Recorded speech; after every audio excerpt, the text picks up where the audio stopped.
collision at Karai along the Nairobi-Nakuru highway. Babu kama viatu sasa yenye nilikuwa natarajia maybe 2000 ni kama imeenda 2800. Shule ikiendelea kudai fee yenye walikuwa nadai last year 2025 ingekuwa afadhali, lakini ile ilikuwa nasema inaenda kuongezeka, maybe itakuwa ngumu, itakuwa gharama kwa kwetu sasa wakati wanafunzi wanaporudi shuleni. Parents raise alarm over rising cost of school items as learners report back for the first term of the academic year.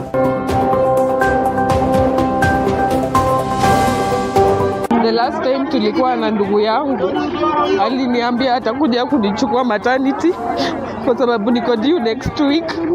Inaniuma sana kuwa ni mimi nakuja kumchukua leo. Asubuhi kiniambia amekuja kazi anatokea saa 9.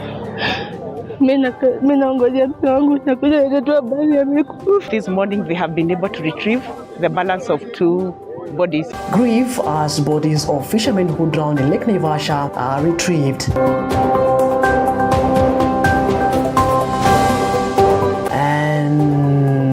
Little Theatre Club officials appealed to protect historic Mombasa Arts landmark as the land tussle deepens.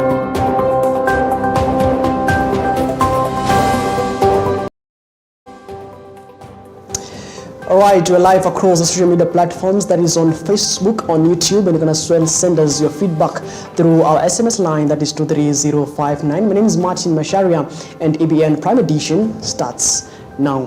And we kickstart this particular program from a sad note, and at least 10 people have been confirmed dead following a head-on collision between a Green Line bus and a Nanyuki cabs shuttle at Karai along the Nairobi-Nakuru highway. The accident occurred at approximately 1 a.m. on Monday, and then reports indicate that 8 passengers from the shuttle and a small child from the bus died on the spot as of Monday morning. 5 others are in critical condition, while 35 survivors, including 5 children, were rushed to Naivasha Hospital for emergency care.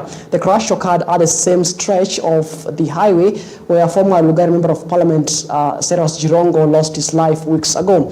And according to Wilson Sigei, Naivasha County Police Commander, the bus driver was overtaking when he collided with the saloon car, which reportedly suddenly joined the highway from the Elgon or the Eagle petrol station. Watu wameumia, tumepata mainjari, wengine pia wamekufa, na sisi tumekuja hapa hiyo siku tu madaktari watushughulikie. Wakati tumefika Nakuru, driver alianza kuzidiwa na usingizi, tuseme na uchovu, kwa sababu wakati amefika Luahaha, wakati ametoka Nairobi amefika Luahaha, kama amegeuka anarudi Nairobi tena, na hakuwa na msaidizi, so amekuwa mwenyewe, na hiyo gari imekuwa inakuja mwendo wa kasi sana. So wakati amefika Nakuru, hizi mataa za gari zingine zikaanza kumlemea, so anafika mahali ana slow. So nikafika mahali nikaita conductor, nikamwambia you need to talk with your driver, kwa sababu it is like ako dizzy. Hebu mkip company kama tunaweza endelea. He was overtaking and came head-on collision with a matatu which was going on the opposite direction. We have been able, unfortunately, we have been able to have fatalities which are yet to be confirmed, and a number of injuries. Alright, our condolences pours to the family and friends of the bereaved. Moving on to matters education, parents across the country have expressed concern over the highest cost of school items as learners report back for the first term of the academic year. Now speaking to the media, parents lamented the sharp increase in the prices of textbooks, stationery, school uniforms and other essentials learning materials. Now saying the rising costs are placing a heavy financial burden on families. They also decry the surge in school fees, noting that many households are struggling to meet the requirements amid the prevailing tough economic conditions. Some parents say the combined cost of fees, uniforms and books has made it difficult to prepare their children adequately for the new term. Nimekuja hapa kuangalia bidhaa ambao wanafunzi wanataka au watoto wangu. Kuwanunulia uniform, viatu na hata vitabu na ile yote ambao wanahitajika kurudi nayo shuleni. I think ni kama bidhaa zote ni kama zimeenda juu kidogo, kwa sababu kama viatu sasa yenye nilikuwa natarajia maybe 2000 ni kama imeenda 2800, so imeenda juu kiasi. Mashule ikiendelea kudai fee yenye walikuwa nadai last year 2025 ingekuwa afadhali, lakini ile ilikuwa nasema inaenda kuongezeka, maybe itakuwa ngumu, itakuwa gharama kwa kwetu sasa wakati hao wanafunzi wanaporudi shuleni. Tungependa sana kama retain ile fee yenye wanafunzi hao watoto wetu walikuwa nalipa.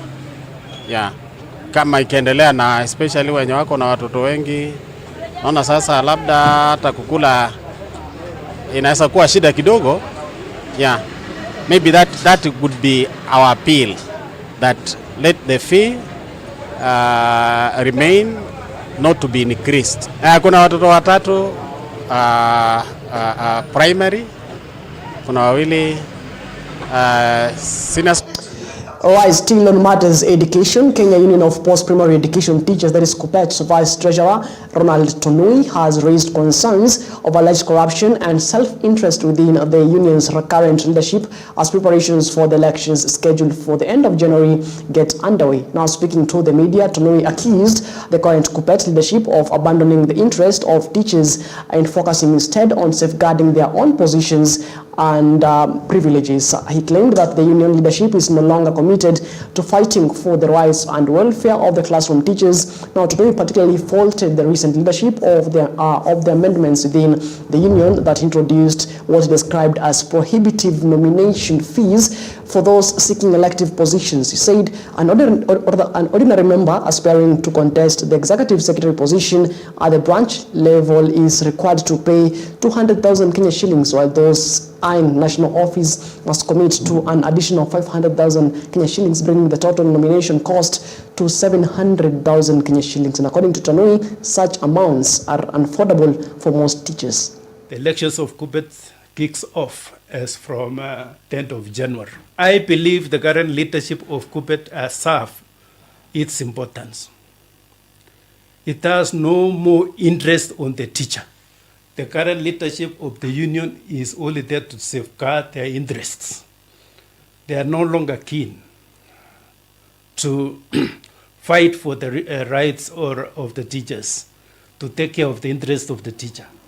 Just imagine people sitting down and amending constitution to introduce nomination fee to contest a national seat amounting to 700,000.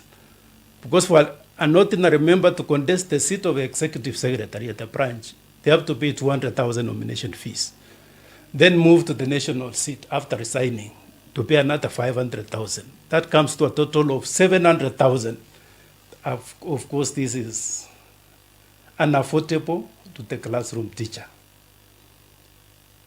And those are the interests, those are gimmicks of the current leadership of the union to ensure that the teachers are locked out of the union. Can you imagine the elected delegates will only be a quarter of the delegates who will be doing elections in the national, during the national elections, during the special delegates conference. The rest, the 3/4 of the other delegates are unelected, they are appointed, they are only in the register of the Secretary General. They are not in the register of the Registrar of Trade Unions. They are unknown to those who will be contesting the national seats. And that will bring a loss of unfairness. It will be nearly automatic for the current officials to be re-elected, to safeguard their positions. This is very, very unfair, and it needs to be sorted out before it destroys the union. From the month of February up to November, they didn't disperse the union dues of JSS teachers to the branches. This money is now being used to sponsor the people they are linked with, their supporters in branches, to ensure that they are elected. They bring a list of appointed delegates to ensure that these colleagues who are in the national office retain their positions. This will actually eventually bring down KUPPET. While still on matters education, teachers in Nandi County have called on the Kenya Union of Post-Primary Education Teachers, that is KUPPET, to release the voter register ahead of the upcoming union elections, citing concerns of a potential disenfranchisement. Speaking to the media, the educators emphasized that the union constitution requires the voter register to be made available at least 60 days before elections. However, as of now, KUPPET members have not received the register, leaving many uncertain about the eligibility to vote. Now, teachers, particularly those in junior secondary schools, that is the JSS, expressed anxiety over whether they're still listed in the register and urged the National Executive Board to provide a document urgently. Now, they stress that the access to the register is crucial for members to verify the inclusion and ensure a fair and transparent electoral process. We need to forward having a peaceful campaigns and elections so that we can have leaders who are going to present us in the next alignment. We have two issues that we need to discuss, very pertinent in the preparedness of the elections. Number one is the register. I would like to speak about this register, that the Constitution informs that we should have a register 60 days before elections.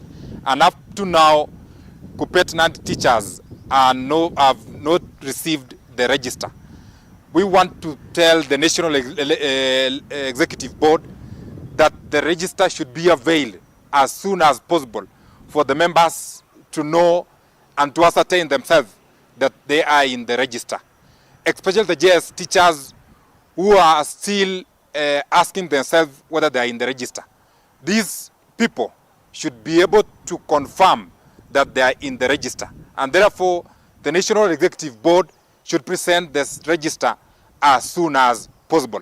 And if in case teachers present themselves on the voting day, and if you are not on the register, we would like to urge all teachers to come and vote, and we should have a mechanism of making sure that teachers not on the register and their KUPPET members should be able to exercise their right of voting. No teacher should be turned away.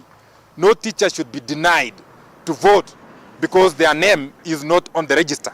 It is not their mistake.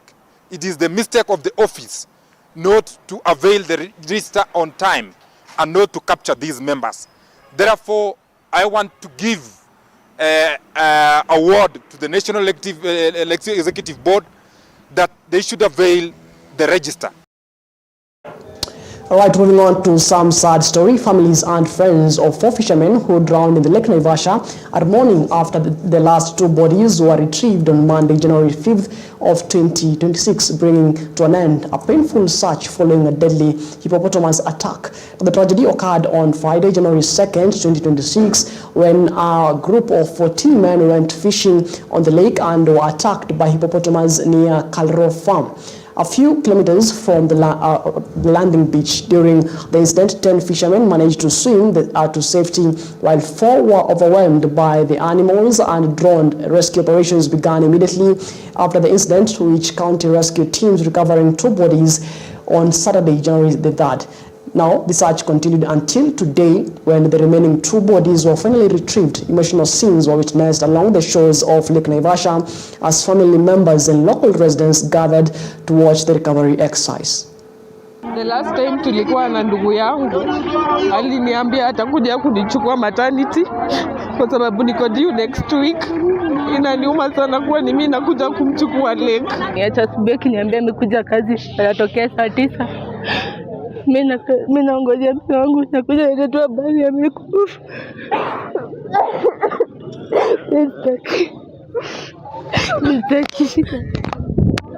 So yesterday we were able to retrieve 2 bodies, and this morning watu ambao ni wa ziwa pamoja na fishery departments and my team from county disaster and humanitarian assistance wamekuwa hapa this morning.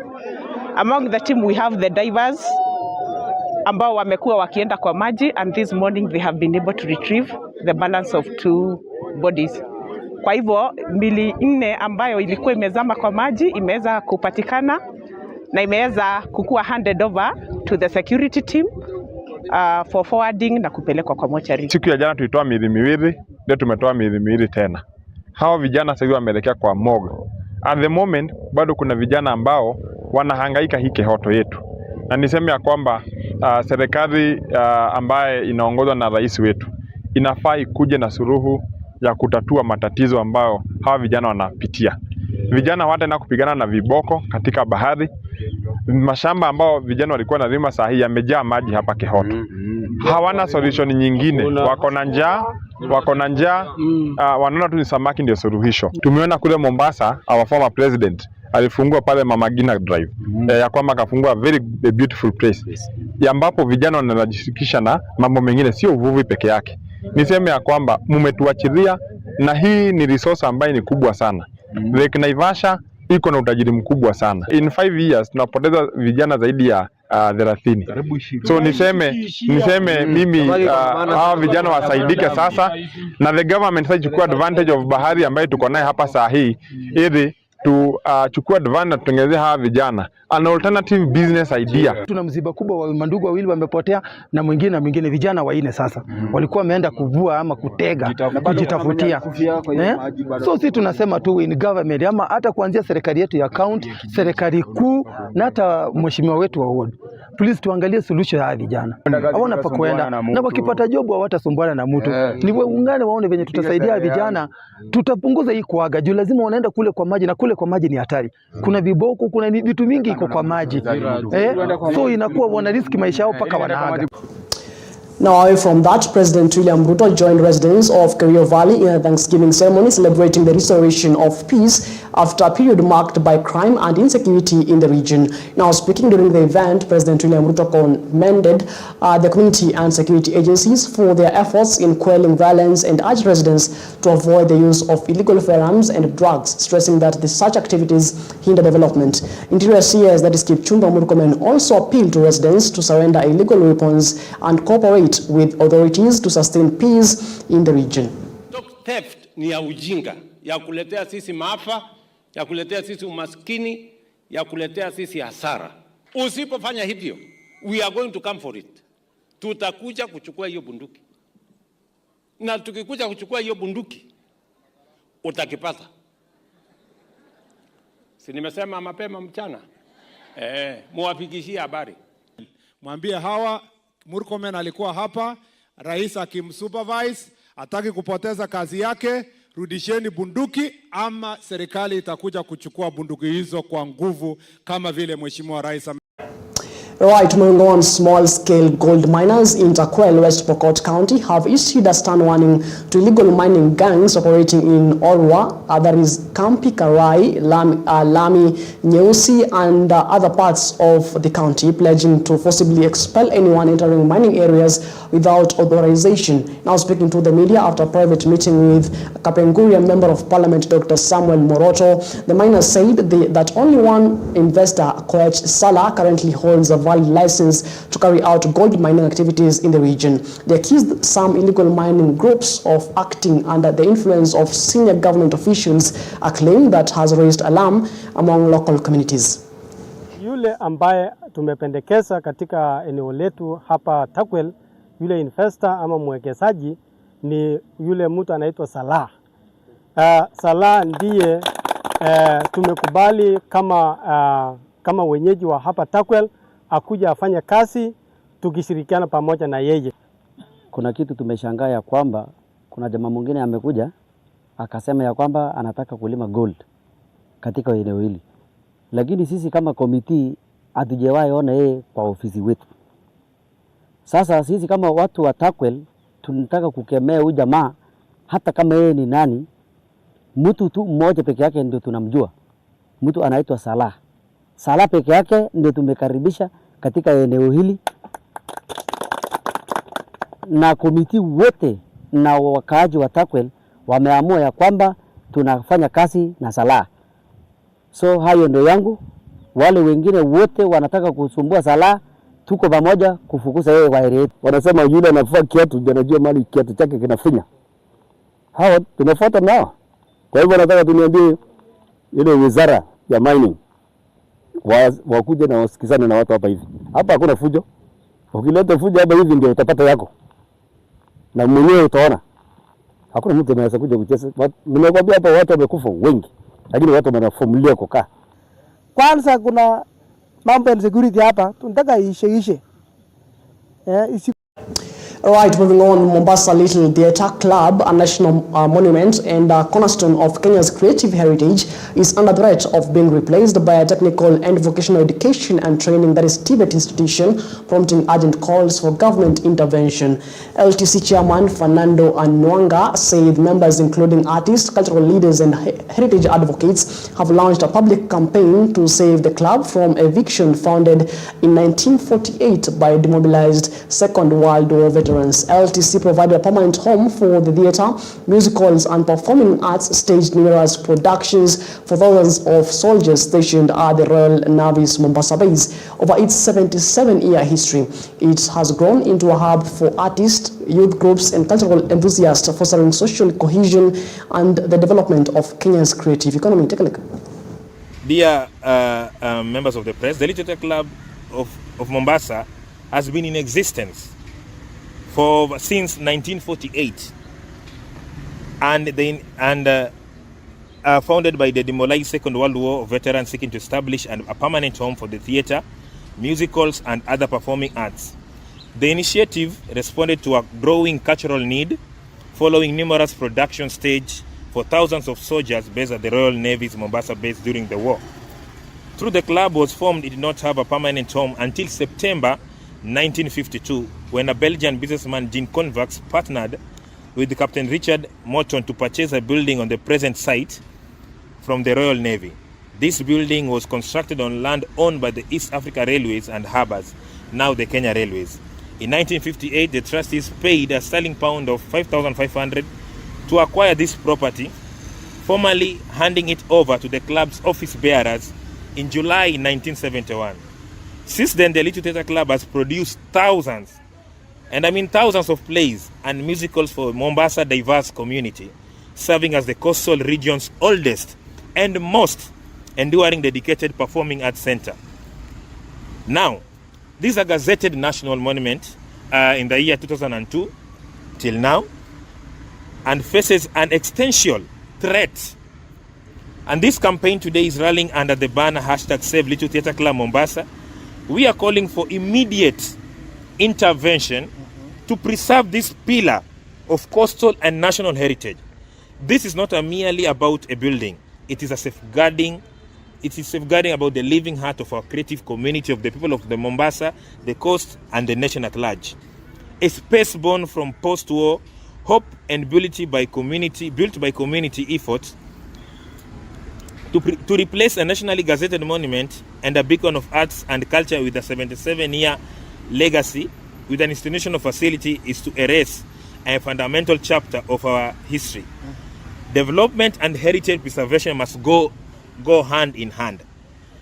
Members of the press, we are issuing this campaign directly to the county government of Mombasa, led by His Excellency, our Governor Abdul Swamad Sharif Nasir, to urgently mediate and hold the process, to the Ministry of Culture and Heritage to enforce the protection due to a gazetted monument. Little Theatre Club is the only public auditorium we have in Mombasa. Yes. Alafu sasa mwataka tuigawanye kidogo tupatiane kidogo. That's totally unacceptable. The conversation and what we are also appealing to the president, whose agenda is the creative economy, and our governor as well, who has a big agenda on the strengthening the creative economy, is to strengthen this space. Give us also a permanent solution. We don't want to be in another 50 years, another 20 years to have this conversation again of an expired lease or whether it's gazetted or not. Can we have a permanent solution?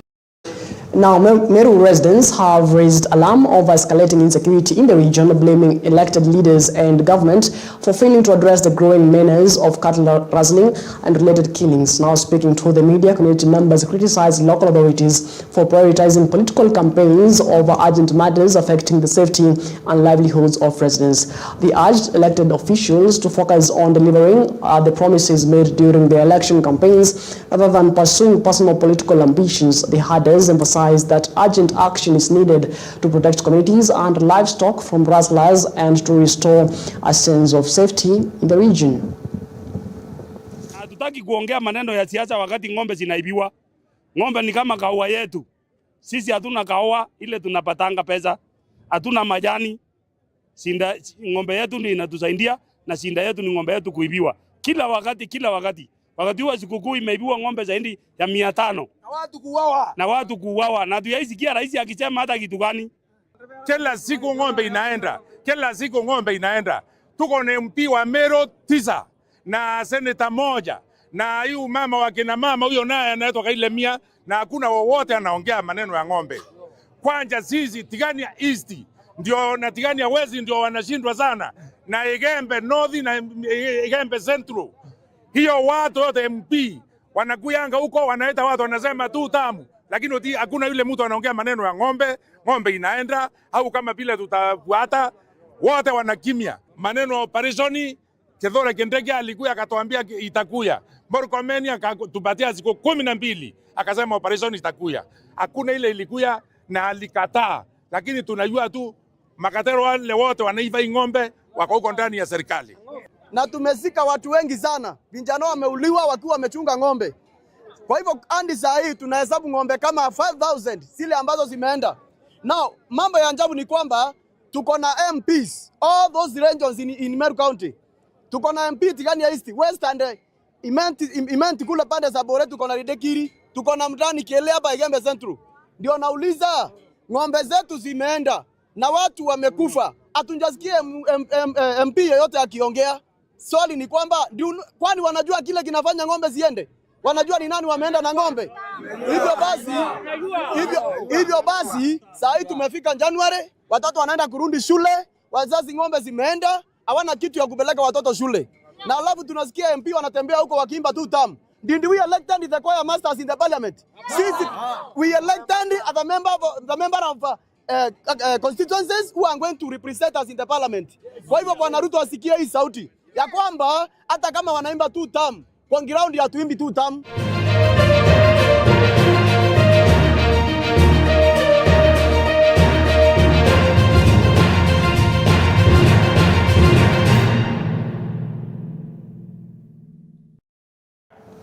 Right, now let's talk matters sports. In Sishe FC emerged champions of the second phase of the Heriano Super Cup after defeating Angachi FC 2-0 in the final played at Kalumuli Primary School grounds in Ebuya West constituency, that is in Bungoma County.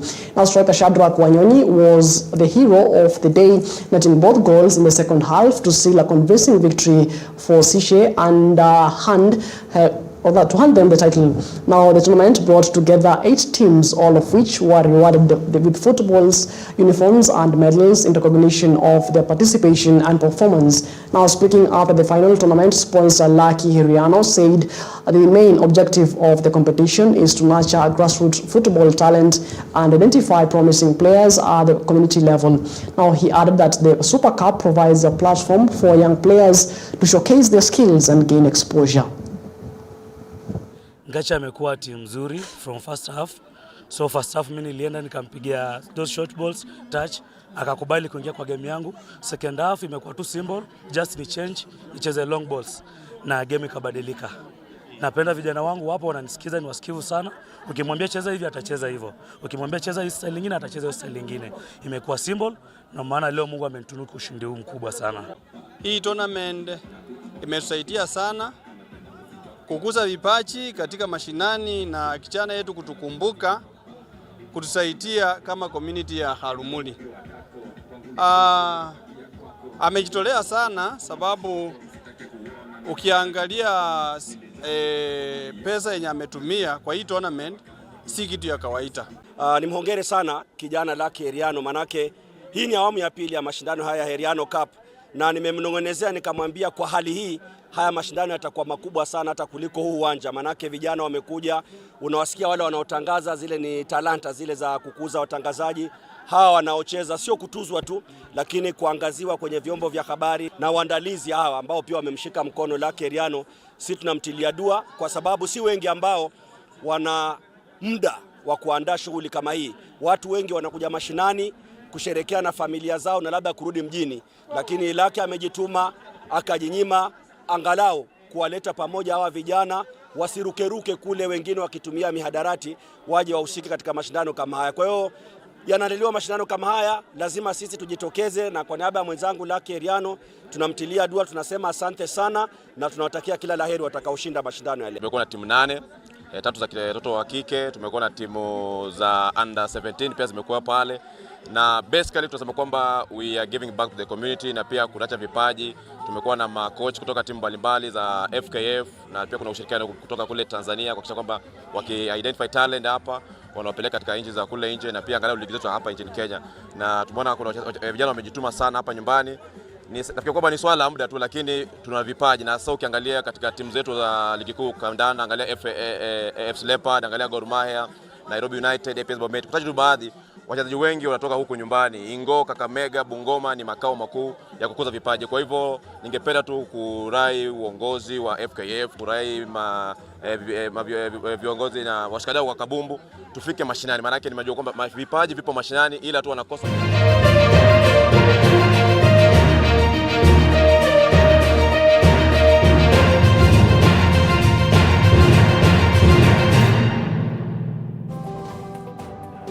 Alright, that particular story wraps up our program here on EBN Prime Edition. Thank you so much for keeping me company until this particular minute. My name is Macharia, and as always, do have yourself a lovely night. And let's do this again when